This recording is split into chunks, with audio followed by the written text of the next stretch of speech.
Hello and welcome to the Update Show. My name is Rory McKernan and I am joined again at the desk by the fittest woman in 2008, Caity Henniger, and Pat Sherwood, a CrossFit Games veteran analyst. Guys, thanks for being here. My pleasure, of course. Now, we've come to find that the games actually start tomorrow. The announcement was made and it's official. We're sending the kids off to camp. Yeah, but not just any camp, right? I mean, a little bit less fun, but much more interesting. Camp Pendleton. Yeah, not to be confused with the everybody wins, you get a participation medal kind of camp. No, different type of camp. If you pulled yourself away from your computer screen last night, it's unlikely that you missed this, but just in case you did, the director of the games, Dave Castro, dropped this bomb on the individual competitors. There's one more thing we want to do. We're going to have you guys swim 700 meters with fins, get out of the water, get to your bike 8K, put the bikes down, and then run 11K through the mountains. You heard right. CrossFit has added a full day of competition to the CrossFit Games. At dawn tomorrow, the individual competitors will ship out to the U.S. Marine Base, Camp Pendleton, to face a 700-meter ocean swim with fins, an 8-kilometer mountain bike ride over mixed terrain and soft sand. We heard that the athletes are actually going to be carrying their bikes more than riding them, followed by an 11.3-kilometer trail run that entails like 427 meters of elevation gain, so not just a jog in the park.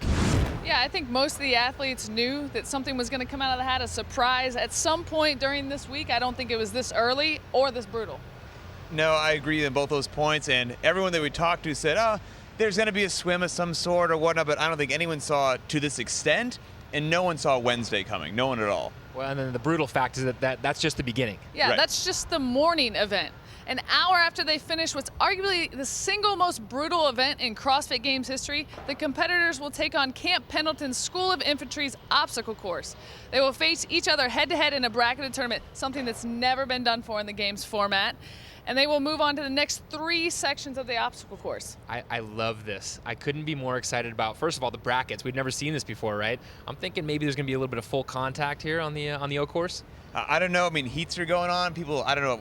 I've never seen that obstacle course personally, but I mean, there are cuts being made, but you got to beat the guy next to you to advance. I mean, there's going to be some serious push going on there. And just to add insult to injury, there's one final test, a standing broad jump.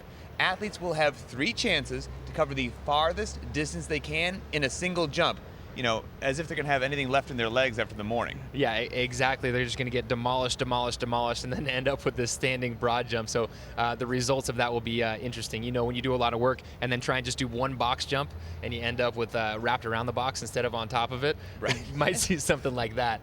Okay, I was there at this announcement, and some of the faces on these athletes were they clearly were displeased with this announcement. Jason Khalipa's face was priceless during that announcement. Whatever gets put out, if it's good news or bad news, keep a camera on Khalipa. The guy has some of the best facial expressions in CrossFit. Should be a professional actor. And I've known Castro for a while, but I tell you what, I have to hand it to Dave on this one. I didn't think that he could trump last year's beach event, but this announcement kind of rips up and tosses into the wind any sense of order that you thought the games used to have. You think you have at least one known, right? It's going to be a 3-day event, but no, not even that's guaranteed anymore. Yeah, but the competitors have to be ready for anything at any time. It's life. It's not a set schedule. It's not like, hey, I'm going to do A, B, and C. If it were that, I would be very good. I think I would. I'd be pretty good too. Poor old Castro is going to find trouble finding a dinner date in the future. No kidding, right? He's establishing quite a precedent for himself. But getting back to what you guys said about life, yeah, we're training for life, and life, when it unexpectedly gives me something that I didn't see coming, I typically waste a lot of time by dropping F-bombs, a little bit of self-pity, and it's not a very effective way to win a competition to go through life. There really is something to that, Pat. I mean, Castro is dramatically altering the schedule. He's not only testing them physically, but he's testing them mentally, and I think that's probably one of the biggest things to come out of the Pendleton events, is they have to come out of there mentally unscathed and not just be totally beaten down going into Friday's events. I mean, yeah, not just day of, but already on Tuesday when he made the announcement, I mentioned I saw the looks on some of these people's faces. You could tell by that point, Tuesday night, they were already mentally defeated, so they're going to have their work cut out for them in just the next 24 hours to pull their head out and get their head back in the game. But we have to look at the big picture, right? Where is this going? the competitors need to keep this in perspective, right? Pendleton just has 350 points over the course of the whole day. We have 200 for the swim, bike, run, 100 for the obstacle course, and another 50 for the broad jump. There's a whole nother 1,000 points over the rest of the weekend, so this is a slice of the pie, it's not the whole pie. Yeah, and with all the hype around the Pendleton, another key announcement slipped through a little bit unnoticed last night for the late night Friday night event. Did you guys see it? I noticed it. I wouldn't say that it was missed, but it certainly took us. It plays second fiddle to the big event. And I think people would notice if it fell on them because we're talking about 150-pound medicine balls. Exactly. At that weight, might as well just go ahead and call it the Atlas Stone workout. So on Friday, after the GHD med ball toss and the track triplet, the competitors will face 3 rounds of 8 medicine ball cleans, then a 100-foot medicine ball carry over to the parallettes, 7 parallel handstand push-ups, and carry it back another 100 feet. Again, with the reactions, some athletes on Tuesday night, they liked this. Some of them not so excited, but I think it's a perfect coupling of movements. I'm so excited to see this. There's something about these Friday night workouts at the CrossFit Games. It's just the first time the athletes get under the lights, the excitement, all the fans in one place, and it's just special. I think this is one of the great things about the games is the Friday night event. You're coming. It's the first time they're coming out with the lights, coming out with a crowd. 10,000 people screaming. I think you're going to see people have a little bit of nerves coming out, but that's what we've come to expect. Yeah, the Friday night events are absolutely electric, and I'm looking forward to it. But this all kind of starts tomorrow, so let's get back to tomorrow. Pendleton, unfortunately, closed off to spectators, so how can you guys at home follow the events? Well, we're here to tell you. Well, moment by moment, updates will stream through Twitter, or if you're old school, you can listen on CrossFit Radio. By midday, you'll be able to check the leaderboard and you can read full reports. And by 8 p.m., there will be full video coverage on games.crossfit.com. So old school, yes, because it's radio, but certainly worth your while to check in on that radio show. We'll have our analysts sprinkled throughout the course at the different checkpoints. They'll give you real-time updates, tell you what your favorite athletes are doing, so worth tuning into. Now remember, Pat mentioned that this is only one day of competition, but it is the most heavily weighted, so 350 total points up for grabs. You'll want to check in and see what's happening. We have a short break now. When we come back, we'll talk with the athletes and hear from Marine Sergeant Major Johnston as they prepare for Pendleton. Later, we'll dig into each of Pendleton's events and talk about how it will all play out.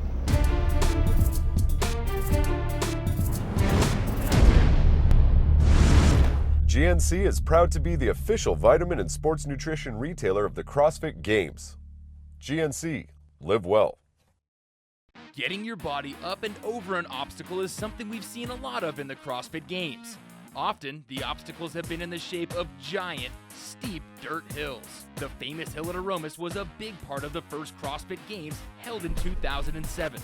That year, it was the centerpiece of a 3K run. In 2008, the hill was a short but potent 750-meter circuit. In 2009, it did double duty with a grueling 7K back and forth and a surprisingly brutal 170-meter sandbag sprint straight up. The loss of the Aromas Hill when the games moved to the Home Depot Center has been widely mourned, until now. Welcome back. Earlier today, the athletes prepared for Pendleton. They met with Dave Castro and Marine Captain Johnson to learn the finer points and skills that don't initially come to mind when you hear about this event. How to enter the surf with fins, how to negotiate the surf, the waves, and how to survive the run, really just how to make it through this event. Not to mention the dangers, I'm not making this up. You've got to survive sharks, yes sharks, rocks, rattlesnakes, unexploded ordnances, all on Microwave Mountain, and more. Check out what Lieutenant Colonel Johnston had to say. I think as a lot of people see the area, they think it's very pristine, but it is a dangerous place. We do have unexploded ordnance, we have rattlesnakes. Because it is federal land, there's not a lot of hunting that's allowed there, so that's why you have the rattlesnakes. We have herds of buffalo, coyote, a lot of things at Camp Pendleton that you just don't find anywhere else here in Southern California. So it should make for a good adventure for them. not to mention it's going to be hot, right?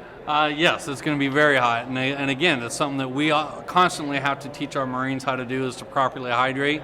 And just because it might be 60 outside, they might think it's cool, but once you start humping up and down hills and there's no real protection from the sun, then you can dehydrate yourself very quickly. how cool is that, right? I mean, the event's always fun to watch, but this event is even fun to the description. Bombs and rattlesnakes, for God's sakes. You know, at the athlete briefing, Castro did nothing to quell the fears of the athletes. Scared of sharks, rocks, waves, or venomous snakes, Castro went straight for them. And you know the best quote from Dave Castro? When you get into the ocean, look straight down into the abyss. Know that there's something down there. You don't need to worry about great whites because in the small chance that you run into one, it'll own you. I didn't know like that. that. Yeah, I didn't know that he was into poetry. It's amazing. There were some key releases at the athlete meeting as well. For one, the men and women are both starting at the same time. It's going to be one huge pack from the beginning, just a big, massive start all in the water. Oh, it's going to be out of control, you know, and the event starts at the top of the beach. The competitors have to run across the soft sand, put in their fins before they even start the swim. It's really like a run, swim, bike, then another run. Yeah, well then there's the soft sand section on the biking course that's not rideable. Castro said competitors will have to get off and either push or shoulder their bike through it and then trudge for at least 10 minutes. That's not like trudge for a few steps. 10 minutes. It's the CrossFit Games, right? Everything is just way too damn hard. It's awesome. Once they get through the aggravatingly slow ride on the single speed bike, how terrible is that? You know, they have to run to one of the steepest parts of the course, 150 meters to finish Pendleton 1. After that, they'll have another 7 miles of running ahead of them before they finish Pendleton 2.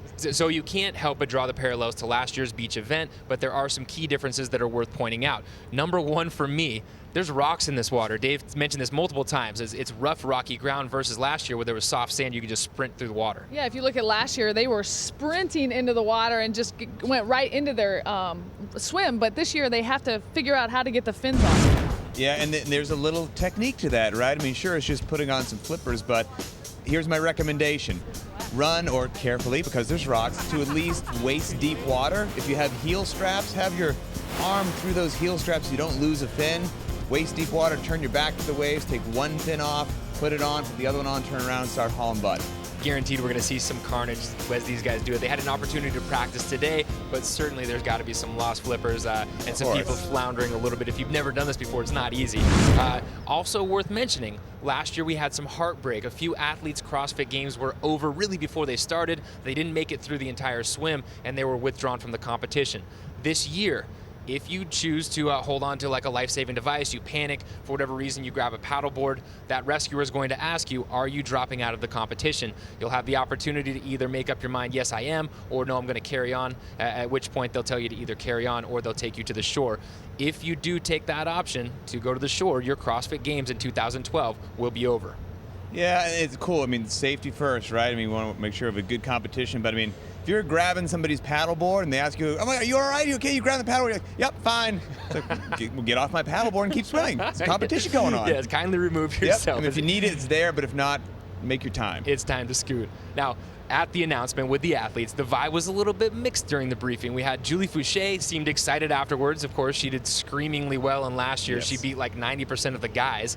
But 2011 champ Annie Thorsdottir, not so much. She was a little bit timid, and when we talked to her afterwards, Matt Chan called his shot. He's trying to win the first portion of the event, not so much on the run.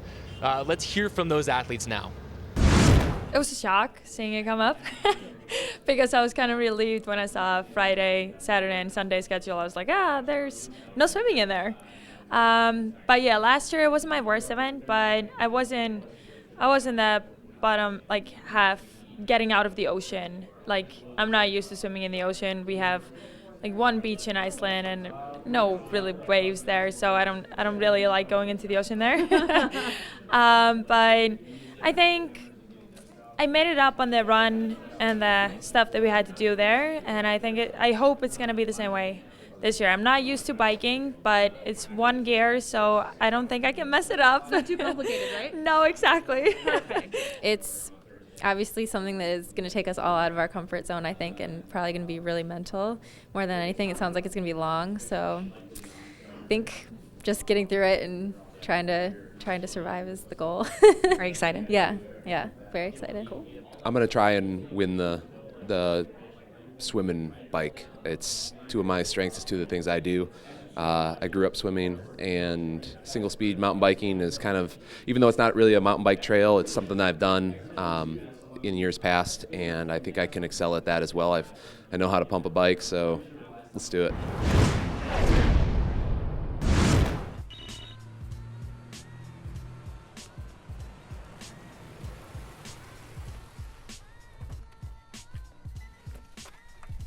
Jason, kneel! You son of a bitch!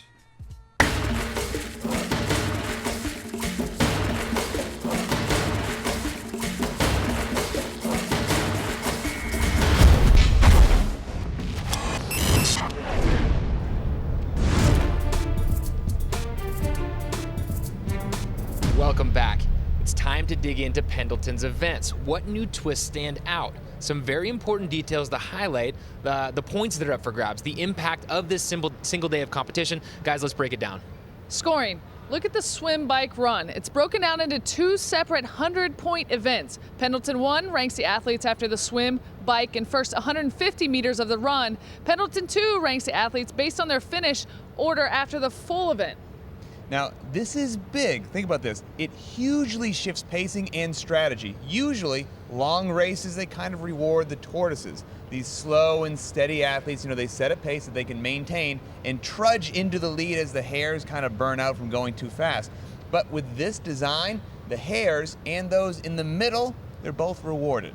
As long as they can speed through the first part of the workout and still survive, I don't know, surviving the brutal trail run, that's going to be tough, but winning Pendleton 1 won't do you much good if you fall toward the back of the pack in Pendleton 2. You're best off doing decently well in both, but not great at both. Yeah, you get 100 for one and lose 100 for the other one. You're not doing yourself any favors. And I got to give a shout out to your literary reference, The Tortoise and the Hare. Thank you, sir. Just beautiful.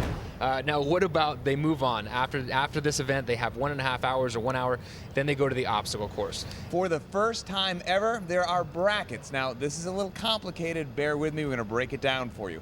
An hour after the swim, bike, run, all the athletes are going to go and viciously attack the obstacle course. In heats of 4, the athletes will race through. Only the winners of each heat and the non-winners, make of that what you will, with the 4 best times called wild cards, they'll proceed on to the next stage. Well, it pays to be a winner. I love this setup. 4 individuals getting ready to go on to the next bracket, kicking, tripping, punching, doing whatever they can to advance. I think it's going to be a great and brutal event. It's like your old basketball days. That's right. It would come down to the Final Four. It's going to be like July Madness. July Madness On the obstacle course. Now, this obstacle course is the same one that's used by all Marine recruits on the West Coast, so very special, really. Again, Lieutenant Colonel Johnston explained the significance. Obstacle course is something you will find at every portion of Marine Corps training, whether it's boot camp, officer candidate school. Every base has the exact same obstacle course. And basically, it's a series of obstacles that you have to go over, whether it's a bar that you have to put an elbow over and swing over, or maybe a log that's 5 feet high. And then, of course, the culminating portion of the obstacle course is about a 25-foot rope climb that you have to get to the top. And of course, there's, as with any obstacle of that nature, it's really all about technique, exactly how to negotiate each obstacle. Marines, I'm not exactly sure what the best times are, but I think anything under a minute 30 is pretty respectable. Extremely cool, first of all, that we're using the same equipment that the recruits use for the Marines. And 130, that's quick, man. These Marines are hauling through this thing, so cannot wait to see what CrossFitters do. And kind of think that's 130 with these Marines. God only knows how many times through training they do it day after day or week after week. So there's a tremendous amount of technique that they know because they live and breathe that obstacle course. So these CrossFitters aren't going to have that advantage. So I can't wait to see what they do. Yeah, a few months ago, we took some of the elite athletes to the Oak Course in Coronado, and you saw them struggle with some of the obstacles because they don't have that technique. They haven't learned that yet. So it will be interesting to see how quickly they adapt as the heats go on. I don't want to throw anybody under the bus, Jason Khalifa, but somebody got caught at the top of the cargo net, and there's all things come into play. You got fear of heights, you have all different factors you just can't really replicate in the gym. So it's going to be amazing to see. Now, I have to also mention, I see some throwbacks to past games here. Get in your time machine, jump back to last year's ocean swim.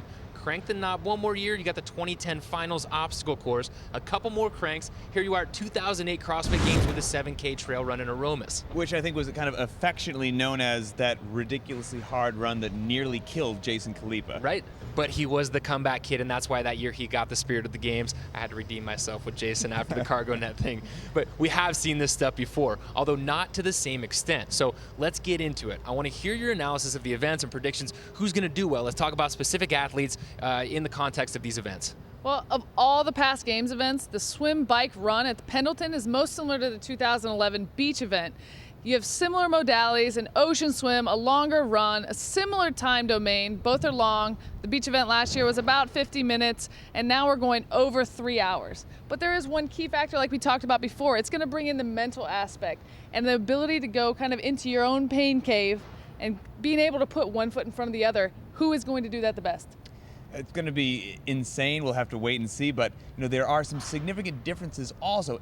Everything is longer, like you said. The swim, 700 rather than 200 meters. The run, 7 miles rather than 2. And there's, 1,400 feet of elevation gain. Now, there's no calisthenics, but the athletes will have to figure out, putting on fins under the crashing waves, the single speed bike, and there are 2 scored sections. So, yes, some throwbacks from the past, but it's also hugely different. Thank you both for effectively avoiding my question. Anytime. You professional analysts, you. Seriously, in light of what we do know, in light of these events and history as well, who do you think is going to do well? Caity, I'm going to start with you with the female competition. Well, I think the first female that comes to mind is Julie Fouché. She won the beach event last year. She beat all but 8 guys, in this event last year. So I think she's my pick to win it. I think 2 others that will do really well. Annie Sakamoto with a water polo background, history of being great in long workouts. And you can't forget the champ. She did Annie Thorzadder, 5th in last year's beach event. But my dark horse, Ruth Anderson Harrell. She's a former triathlete. She's got experience with this type of event. She was 8th in last year's event, so I think she could sneak up on some ladies. All those picks very solid.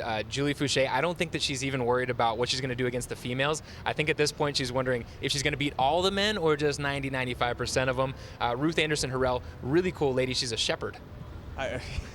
Shepherd or not, I bet every lady in that room when that event got announced looked over at Fouché and went, damn, again.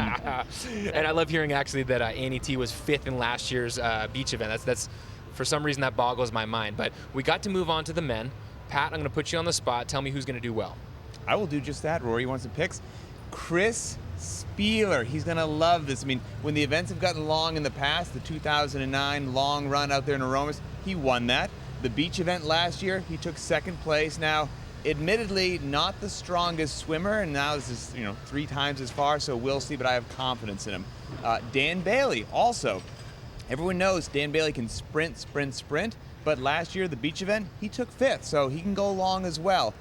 Here's my dark horse for you, Numi Katrinarson. This guy, 7 years on the Icelandic swim team. I think he's going to do just fine, and he's really been bumping up his running, so look for him out there at Pendleton. Swimming in Iceland.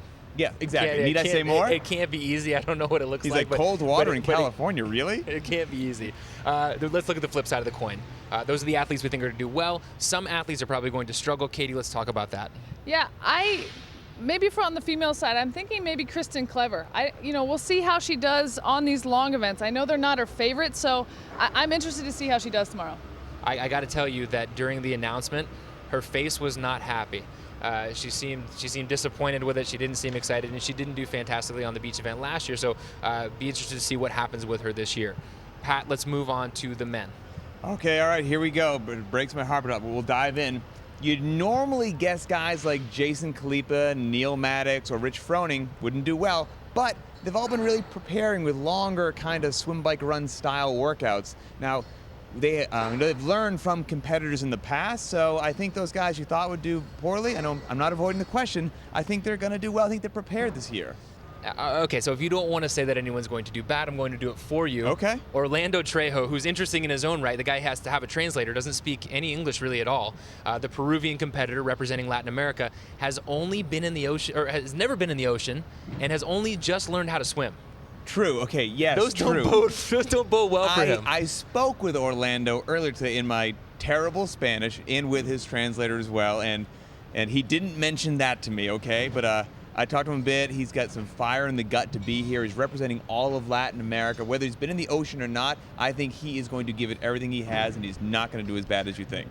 Now, a sensitive topic on the female side. Actually, multiple females and one male last year, again, ended their CrossFit Games with the swim. One of them is back, Deb Cordner Carson, and she looked visibly shaken today in the lobby. Yeah, and I think, different than Orlando, she has been in the ocean here last year, has that experience. You would hope that throughout the year she was actually working on that, getting better. So, she is going to get in there, going to finish, going to give it her all, and get through the rest of the part of the workout. I'm excited to see her overcome that obstacle. I think she certainly will. Now let's move on to the next stage of competition, the obstacle course. You guys have predictions for that? I do, as a matter of fact. It's tough to predict, but put a gun to my head, here's what I'm going to say. It's a military obstacle course. Police, fire, they may have some, but regular civilians don't get on them too often, so a military background is going to help you. Nate Schrader was former Army SF. That's going to help. But here's my pick for blazing through the course, Pat Burke, former Marine, and heard through the grapevine that he actually holds an unofficial record on that course. I don't know what it was, like he wasn't officially in training, maybe he's just stationed at the base, but he's been through that course and he has a blazing time. You can bet that he is really excited about this event. Got to get through the first 2 events at Pendleton. Yep. Really excited about the O course. I think another person that's probably excited about it is Kristen Clever. I said I'm not sure how she's going to do in the swim, bike, run. O course, she does all kinds of crazy training. I think no fear, gonna love the obstacle course. Are you guys nervous talking about this? I literally get the jitters. It's like the most exciting thing I think the CrossFit Games has done yet. Starts in the morning. I can't believe it. It was like Christmas already. It's gonna happen 3 days or 2 days earlier than we thought it was going to. I cannot wait. You guys will want to check in at games.crossfit.com all day tomorrow. It's going to be your hub for information. We'll have the Twitter feed. We'll have the radio show giving you live updates so you can check in on your favorite athletes and see what's happening with the competition. It's going to be an enormous day. You should all go and get some sleep. The update show will be back here at the desk tomorrow. Miranda Oldroyd will be fresh off of her car accident. We'll be back at the desk. We'll see you guys then.